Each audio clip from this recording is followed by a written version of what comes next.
He got a 2:47 a.m. call from a hospital about his best friend's daughter. She was in trouble, and her stepfather was helping. 16 years ago, he promised her dying father had protect her. So he called his motorcycle club, and by dawn 97 bikers were ready to ride 620 miles to keep that promise. Tom Hawk Daniels didn't believe in coincidences anymore.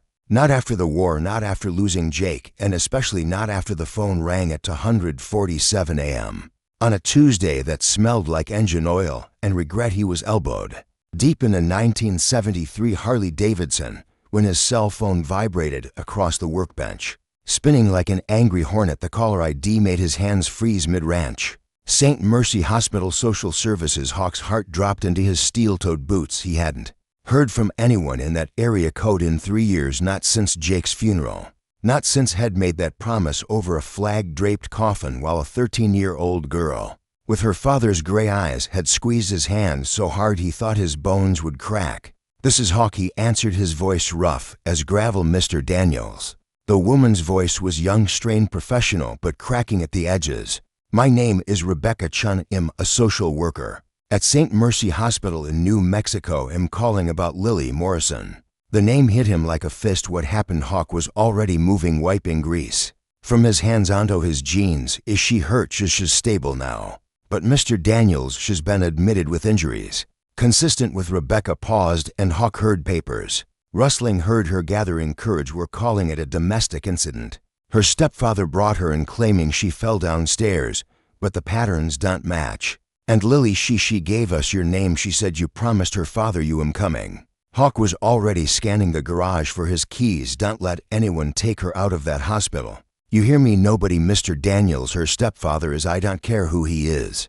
Hawk's voice carried the weight of deserts and battlefields and promises made to dying men. "Jake Morrison saved my life in Kandahar. He took a bullet meant for me. The last thing he asked before he died was for me to watch over his little girl. So I'm asking you, Miss Chun, one more time, can you keep her safe until I get there?" There was a long silence. "Then how fast can you get here?" Hawk looked at the clock, calculated distances, and made a decision. "That would change everything. Give me 18 hours.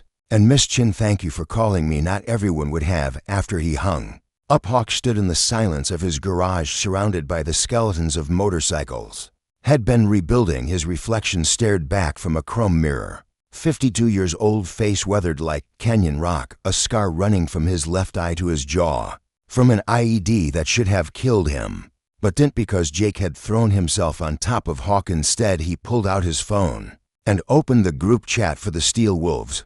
MC 96 members spread across 3 states, brothers and sisters wad ridden through dust storms and bad divorces, who had shown up for funerals and weddings, who understood that family wasn't always blood. Sometimes it was forged in fire and sealed with loyalty. Hawk's fingers hovered over the keyboard. This wasn't a casual ride. This was serious. This was the kind of thing that could bring trouble, the kind that followed bikers like shadows, the kind that made people lock their doors and clutch their pearls. But then he remembered Lily at Jake's funeral, how she'd looked so small in that black dress, how she'd whispered, "Uncle Hawk, will you still visit me?" And how had promised yes, even though her mother's new husband, some cop with cold eyes, had steered her away. Before Hawk could say more, he started typing. "Lily needs U.S. Jake's daughter, hospital in New Mexico, domestic situation, wills up at 500 a.m. This isn't optional. This is family." The responses came in like thunder. In diesel, count me there. Reaper for Jake Maven. Rolling out smoke within 10 minutes. All 96 members had responded within 20 minutes. Hawk's phone was ringing with questions, offers of supplies, legal contacts, people rearranging their lives because a brother had called and a promise needed keeping. Hawk looked at his garage one last time, at the half-finished bikes and the photos on the wall, one of him and Jake in their army days, young and stupid and invincible. Jake was grinning at the camera, arms slung around Hawk's shoulder. No idea that 10 years later had bleed out in Afghanistan, saving his best friend's life. "I'm coming, brother," Hawk whispered to the photo. "I got her." He grabbed his leather jacket, the one with the Steel Wolves patch on the back, a snarling wolf head with the words "loyal to the end," and walked out into the pre-dawn darkness. His Harley sat waiting, chrome gleaming under the single garage light like a patient beast. As Hawk kicked the engine to life, the roar echoed through the empty Arizona street. Somewhere in New Mexico, a 16-year-old girl was lying in a hospital bed, probably terrified, probably thinking no one was coming. She was wrong. 97 bikers were about to prove that some promises are kept. No matter the cost, the ride had begun. Dawn broke over the Arizona desert like a wound, all red and gold and angry. By the time the sun cleared the horizon, the parking lot of Hawk's garage looked like a scene from a movie, except this was real, and the stakes were a teenage girl's life. 97 motorcycles lined up in formation, 97 engines rumbling like distant thunder, 97 people who dropped everything because family called. Hawk stood at the front surveying his crew. There was Diesel, a 60 for mountain of a man who ran a successful construction company and coached Little League on weekends.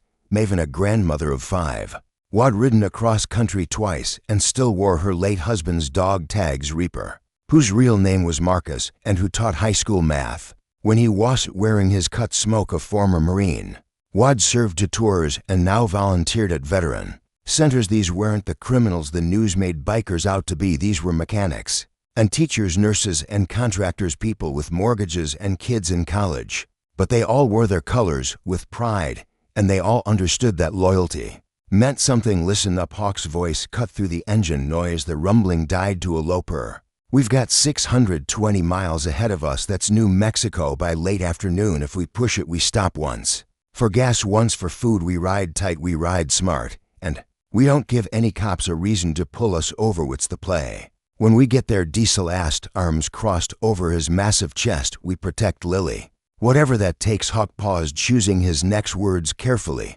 But we do it right. No violence, no threats. We're not giving anyone ammunition to paint us as the bad guys. Her stepfather is a cop.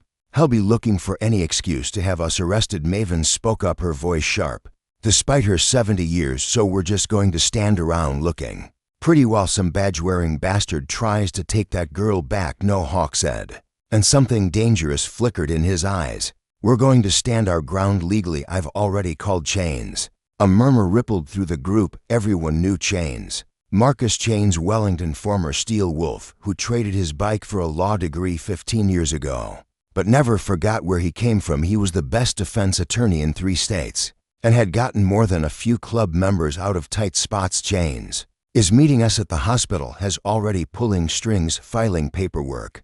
We're doing this by the book. Hawk's gaze swept across every face.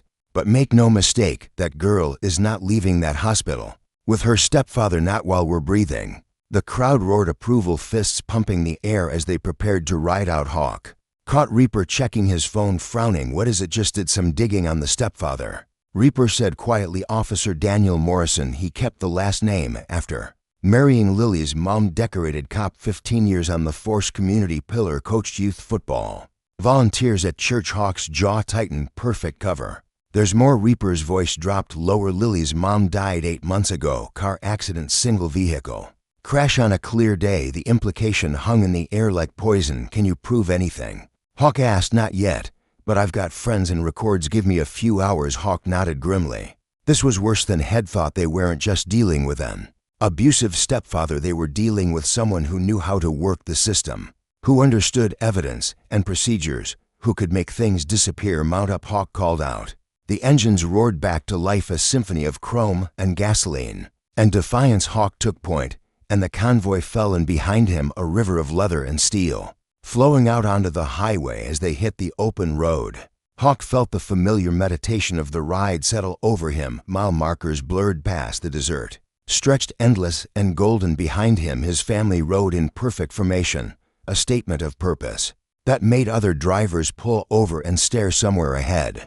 Lily was waiting somewhere ahead. A confrontation was brewing that would test everything they stood for. Hawk twisted the throttle harder, the speedometer climbing. The wind tore at his face, carrying away doubts and fears. He thought of Jacob, promises made and blood spilled. He thought of a little girl who had grown up without her father and was now trapped with a monster wearing a badge. The highway stretched before them like a challenge, and the Steel Wolves answered. By the time the sun reached its peak, they were crossing into New Mexico. By the time shadows started lengthening, St. Mercy Hospital appeared on the horizon. The real battle was about to begin. St. Mercy Hospital Had never seen anything like it. The rumble started as a distant vibration like an earthquake. That wouldn't stop. Nurses paused mid-step, patients near. Windows pressed their faces to the glass.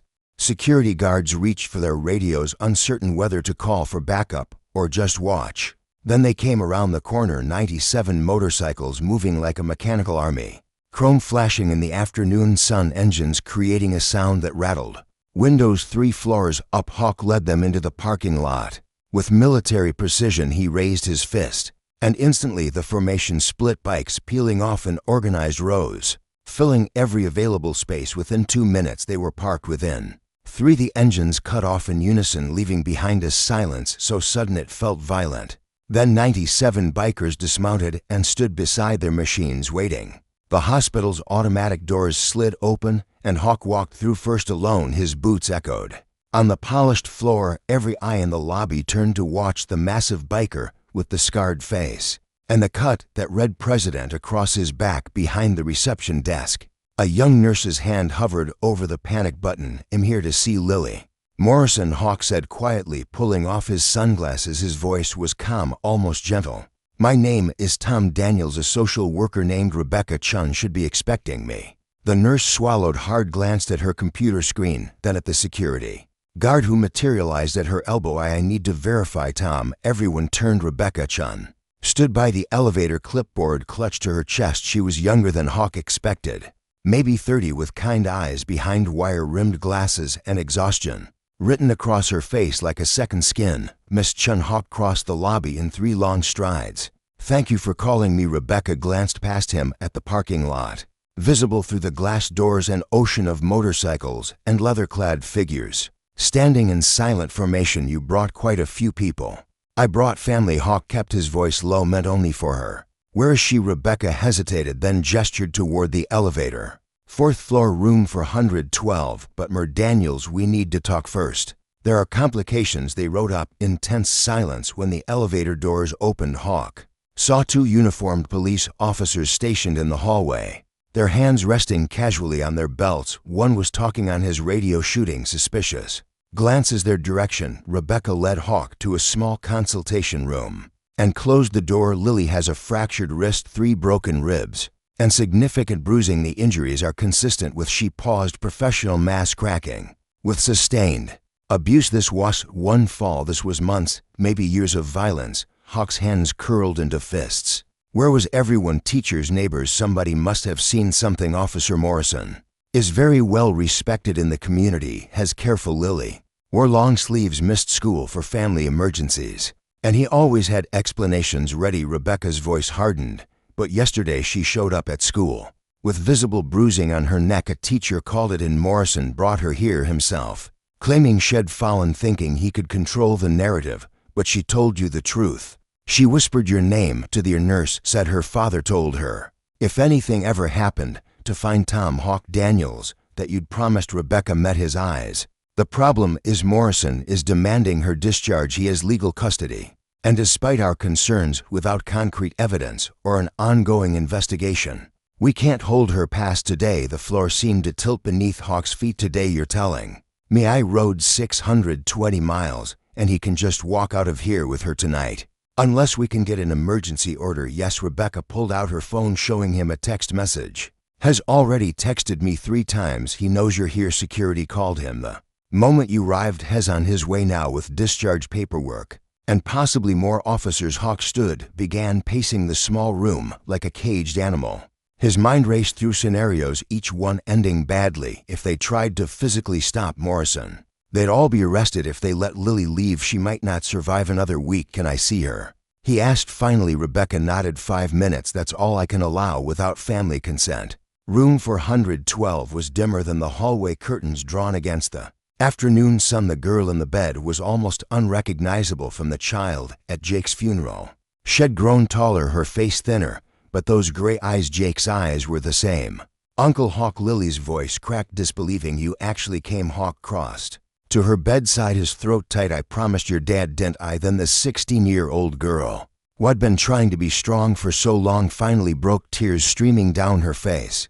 "He killed my mom. I know he did, and nobody believes me." The words hit Hawk Like bullets, everything had just changed. Hawk barely had time to process Lily's words. Before Rebecca appeared in the doorway, her face pale, as here she whispered urgently, "Morrison just walked into the lobby with 2 other officers and a lawyer." Hawk squeezed Lily's hand once, a promise without words, and stepped into the hallway. Through the window overlooking the parking lot, he could see his crew still standing by their bikes, patient as statues. He pulled out his phone and sent a single text to Diesel inside, "Stay ready." The response was immediate copy. When Hawk reached the lobby, he understood why Rebecca looked terrified. Officer Daniel Morrison stood in the center of the room, like he owned it. 6 feet tall, perfectly pressed uniform, square jaw, and the kind of smile that belonged on campaign posters. Beside him, 2 uniformed officers flanked a man in an expensive suit carrying a leather briefcase.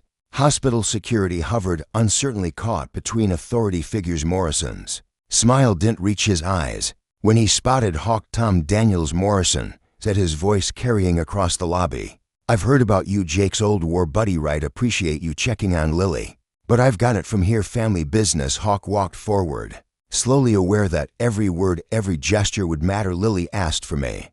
That makes it my business." Lily, 16 and confused, she had an accident, got scared, and called out for a familiar name. "It happens." Morrison's tone was reasonable, sympathetic, even the voice of a concerned parent.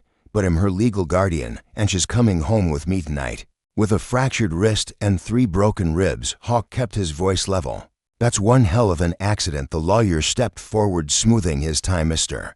Daniels, I'm Richard Kessler, Officer Morrison's attorney. Unless you have legal standing in this matter, you need to step aside. My client has full custody rights and medical release forms signed by attending physicians." "Funny thing about those forms," Hawk said, "they usually require the patient's consent if they're over 14. Did anyone ask Lily what she wants?" Morrison's smile tightened. "My daughter is traumatized and not thinking clearly. That's why parents make decisions for their children. She's not your daughter." The words came out harder than Hawk intended. "She's Jake Morrison's daughter. You just married her mother." Something flickered in Morrison's eyes, something cold and dangerous, quickly masked by wounded offense. "My wife died 8 months ago. I've been raising Lily alone since then, doing my best in an impossible situation. And now you show up with a gang." "A motorcycle club," Hawk corrected. "A gang," Morrison continued, his voice rising slightly, "trying to intimidate hospital staff and interfere with a lawful guardian's rights. I could have every single one of you arrested for harassment." The 2 officers behind Morrison shifted hands, moving closer to their weapons. The message was clear. Hawk felt the situation teetering on a knife's edge. One wrong word, one aggressive move, and this would explode into something that would destroy any chance of helping Lily. Then he noticed something. Morrison kept glancing at his watch, checking the time. Anxious despite his confident facade, he was in a hurry. Tell you what," Hawk said slowly, an idea forming. "Why don't we let Lily decide? She's 16, almost an adult. Let's go up there together. No lawyers, no uniforms, and ask her where she wants to go." Morrison's jaw tightened. "I don't need permission to take my own daughter home." "Then you've got nothing to lose by asking her." Hawk held his ground. "Unless you're afraid of what she might say." The lobby had gone silent.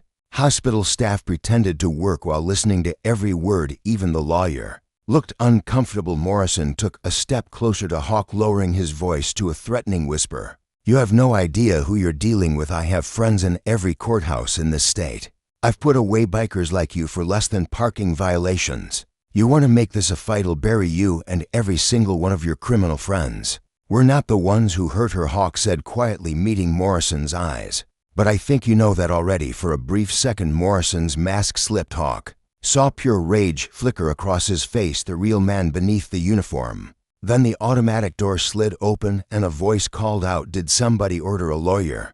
Everyone turned. A man in an immaculate 3-piece suit strode through the entrance, briefcase in hand, silver hair perfectly styled behind him, visible through the glass doors. 96 bikers had moved from the parking lot to form a silent wall outside the hospital entrance. Marcus Chains Wellington had arrived, and the legal battle was about to begin. Morrison's confident smile finally cracked. Chains didn't walk.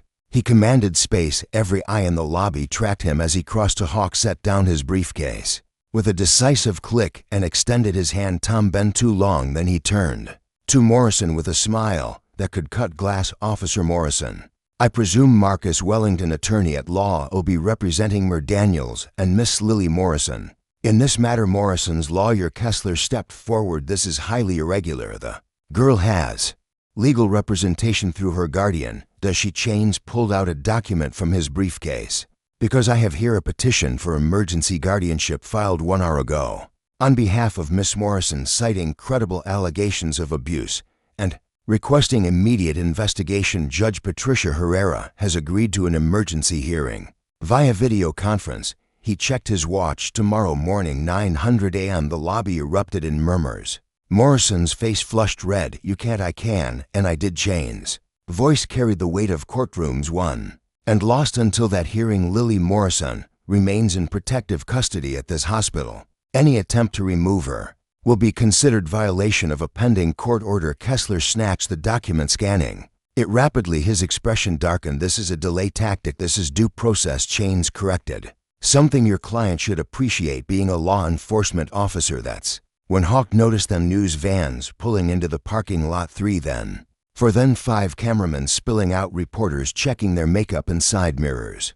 Morrison saw them too. His jaw clenched. You called the press? I didn't have to. Chains gestured toward the windows where reporters were already filming. The wall of bikers standing silent vigil outside. 97 motorcycles descending on a hospital. That's news. The question is, what story do you want told? As if on cue, a reporter and cameraman pushed through the entrance microphone already extended. Officer Morrison, can you comment on allegations? Morrison held up his hand, instantly shifting into public relations mode. This is a private family matter being exploited by outside parties with no legal standing. My daughter is receiving excellent care and am working with hospital administration to bring her home safely. Is it true she has injuries consistent with abuse? Another reporter called out, shoving through the growing crowd. My daughter had an accident. These allegations are unfounded and hurtful. Morrison's voice carried righteous indignation. What you should be reporting on is how a motorcycle gang has shown up to harass a grieving family. With respect, officer, a reporter interrupted. Sources say the girl specifically asked for Tom Daniels. Why would she do that if she felt safe at home? Morrison's composure cracked. For just a second, Hawk saw it. The flash of panic quickly masked. Chains leaned close to Hawk. We need to get ahead of this narrative. You should make a statement and not good with cameras. Hawk muttered, you don't need to be good.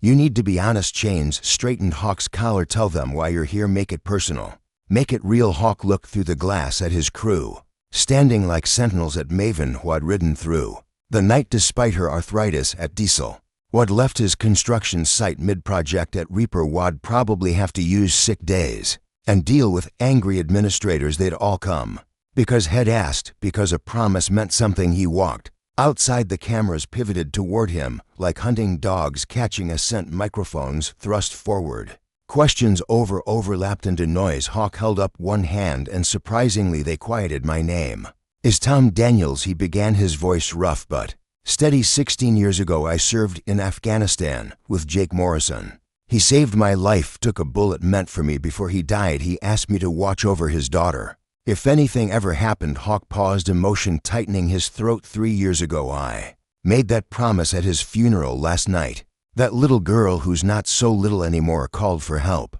Are you accusing Officer Morrison of abuse? A reporter shouted, saying a child asked for help.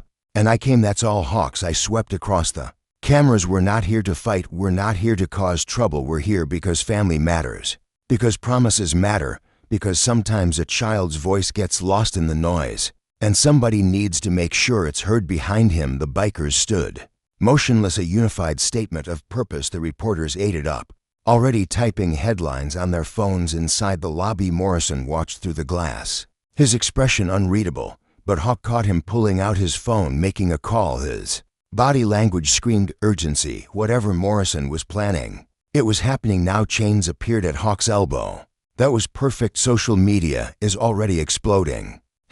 #promise kept is trending. Good, Hawk said, because I have a feeling Morrison's about to make his move. He was right. By nightfall, St. Mercy Hospital had transformed into a fortress of wills. The Steel Wolves set up camp in the parking lot, folding chairs, coolers, sleeping bags. They weren't leaving. Maven organized food runs. Diesel coordinated Watch rotations. Reaper disappeared into a quiet corner, with his laptop digging deeper into Morrison's background inside Chains. Commandeered a corner of the hospital cafeteria, spreading documents across 3 tables like a general planning war. Hawk sat across from him, nursing terrible coffee, while Chains explained the battlefield. Morrison's playing the smart. Chains said, highlighting sections of legal text. Has filed a counter-petition claiming you're an unfit guardian with no legal standing. Has citing your criminal record. I don't have a criminal record, Hawk interrupted. You do now. Apparently, you were arrested for disorderly conduct in 2019. Charges dropped. But it's on record. Chains' eyes narrowed. Ring any bell? Hawk's jaw tightened. Bar fight. Some drunk college kid grabbed Maven inappropriately. I stepped in. We settled it outside of court. Convenient that Morrison dug that up in 3 hours. Chains made a note. Has also claiming the motorcycle club has known gang affiliations. Has painting you as dangerous criminals attempting to kidnap a minor. That's strategy. Chains cut him off. Morrison's been a cop for 15 years. He knows how to build a case, how to control narratives. Right now has creating reasonable doubt about your intentions, while positioning himself as the protective father defending his daughter from criminals. Hawk felt his frustration rising. So what do? We prove his lying. Chains pulled out another document. This is where it gets interesting. I pulled Morrison's financials, public record for law enforcement in the past 8 months. Since Lily's mother died, Morrison has liquidated 3 investment accounts, taken out a second mortgage, and transferred nearly $180,000 to an offshore account in the Cayman Islands.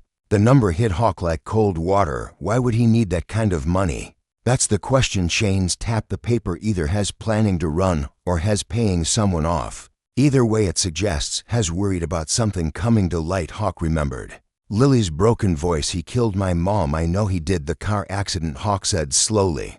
Can we get those records? Already requested. Should have them by morning. Chains leaned back. But here's the problem. Even if we prove financial irregularities, even if we raise questions about the mother's death, none of that immediately proves Lily is in danger. Morrison can claim the money transfers are personal investments, that his stepdaughter is traumatized and making false accusations because she's grieving. So we're back to square one. Not quite. Chains' phone bust. He read the message and smiled grimly. Reaper just sent me something interesting. Apparently Morrison coached youth football for 3 years, quit suddenly last season. No explanation. So I made some calls, found to parents willing to talk off the record. Their kids reported aggressive coaching that left bruises. Nothing was formally filed because Morrison convinced them it was normal contact, sports injuries. But parents remembered. Parents always remember when something feels wrong. Hawk's hands clenched into fists. Has been hurting kids for years. Allegedly. Chains corrected the lawyer in him. Precise,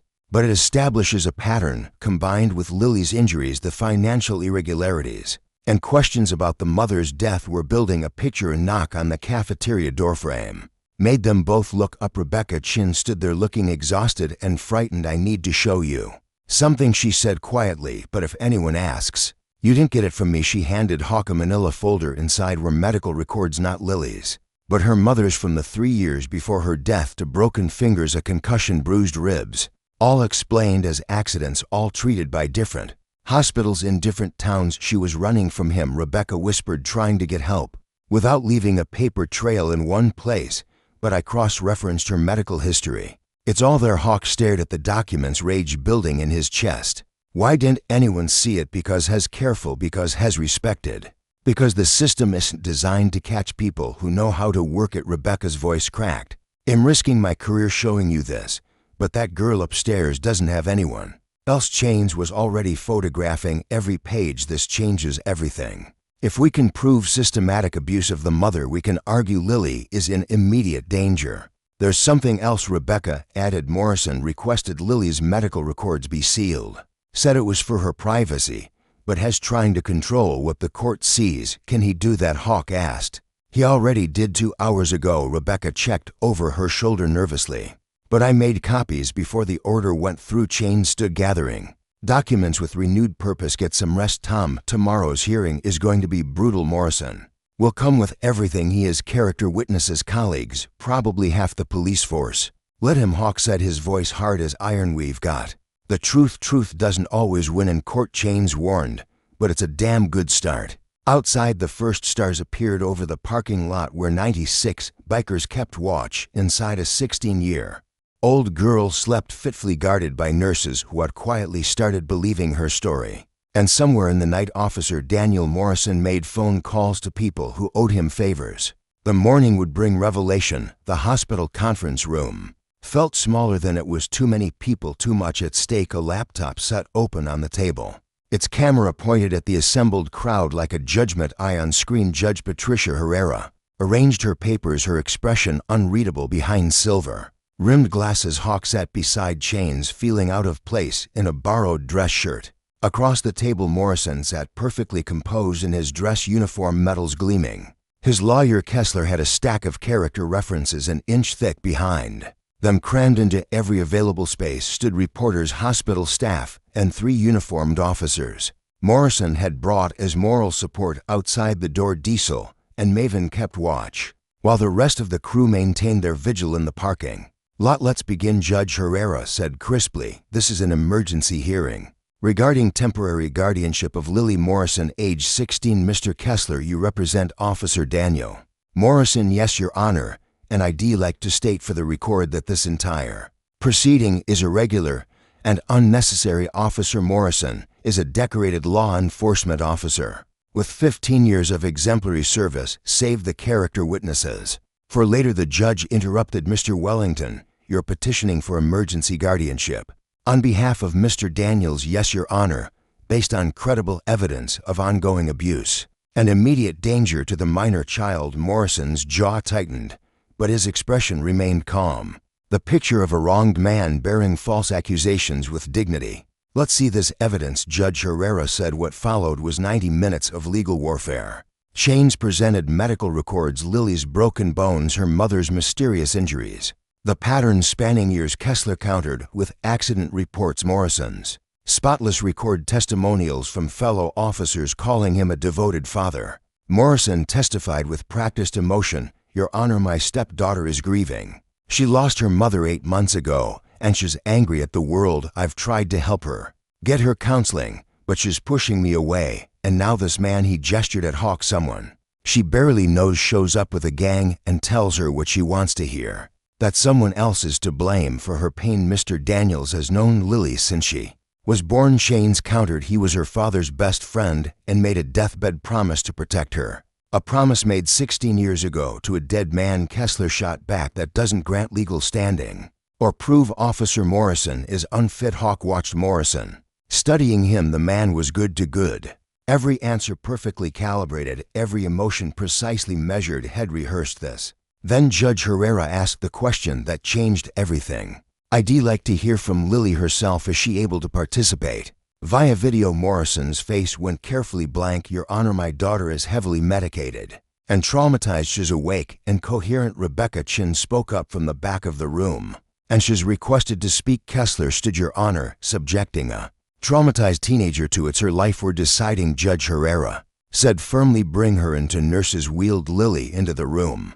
She looked smaller than Hawk remembered, pale against the white hospital gown, her casted wrist cradled against her chest. But when her eyes found Morrison, they burned with something Hawk recognized from his military days, the look of someone who decided they had nothing left to lose. Hello, Lily, Judge Herrera said gently. You don't have to do this if you're not ready. I'm ready. Lily's voice was soft but steady. She turned to look directly at Morrison through the screen. I need to tell the truth before he makes it disappear like everything else. Morrison leaned forward, his voice concerned. Sweetheart, you're confused. He killed my mom, Lily said, and the room went silent. I don't have proof, but I know she was planning to leave him. I heard them fighting the week before she died. She told him she'd found something, some documents, and she was going to the police.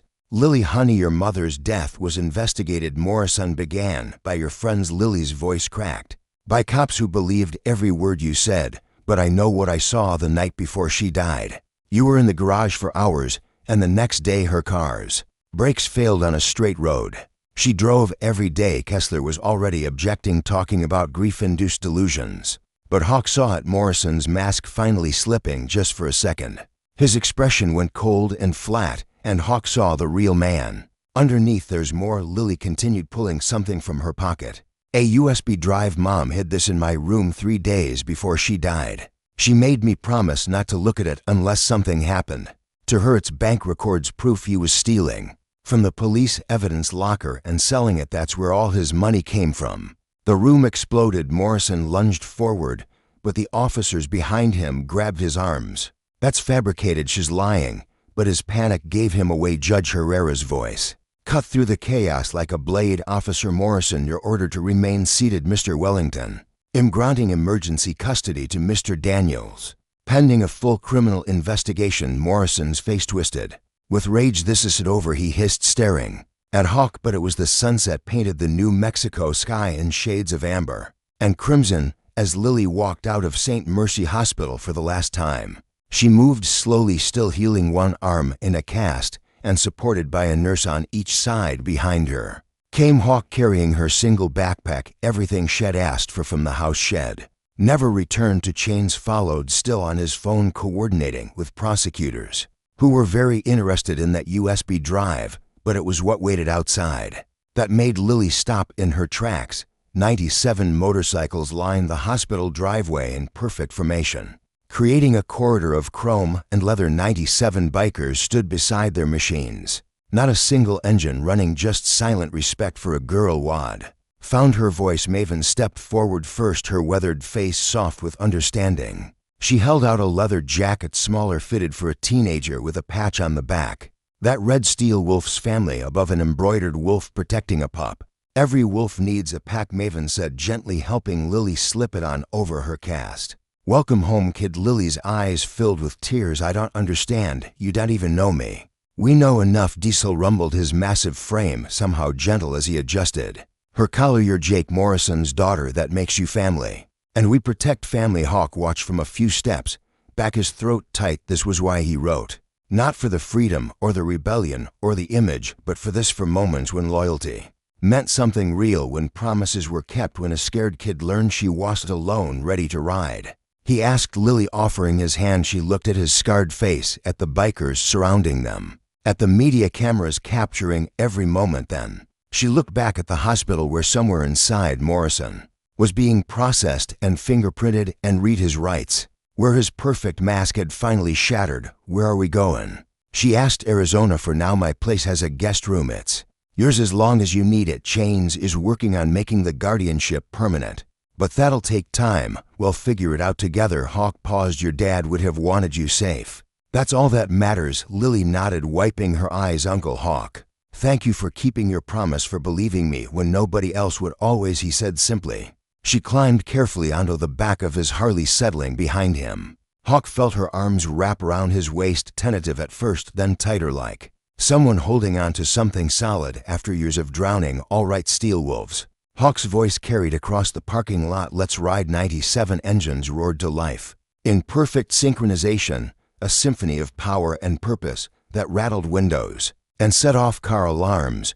But this time, it wasn't intimidation, it was celebration. They pulled out slowly, Hawk leading with Lily behind him. The formation reformed around them, a protective escort that stretched half a mile down the highway. Diesel and Maven flanked them. Reaper roads sweep, making sure nobody fell behind. The rest filled in between.